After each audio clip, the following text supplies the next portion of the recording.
జిల్లా పెదవేగిలోని మండలంలో సర్వసభ్య సమావేశం నిర్వహించారు. ఈ సమావేశానికి దెందులూరు ఎమ్మెల్యే చింతమనేని ప్రభాకర్ పాల్గొన్నారు. పెదవేగి మండలంలో జరుగుతున్న పలు అభివృద్ధి సంక్షేమ పనులను వివిధ శాఖల పనితీరును ఎమ్మెల్యే సమీక్షించారు.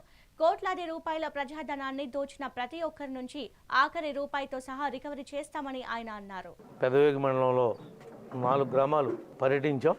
మండలం అంతా కూడా, నియోజకవర్గం అంతా కూడా ప్రతి గ్రామం, ప్రతి బజారు, ప్రతి మనిషిని మాట్లాడి వాళ్ళ అభిప్రాయాలను తెలుసుకుని ఈ ప్రభుత్వం ఎంతవరకు వాళ్ళకి సహాయం చేయగలుగుద్దో అన్ని విధాలుగా కూడా వాళ్ళకి సహాయం చేసి వాళ్ళ యొక్క రుణాన్ని తీర్చుకుంటామని చెప్పి మరొక్కసారి ఈ సందర్భంగా తెలియజేస్తా ఉన్నాం.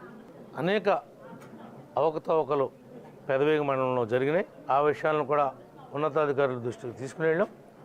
ఎవరైతే అధికారాన్ని అడ్డం పెట్టుకుని దోచేశారో ఆ డబ్బులన్నీ కూడా తిరిగి కక్కిస్తామని చెప్పి కూడా ఈ సందర్భంగా తెలియజేస్తున్నాం.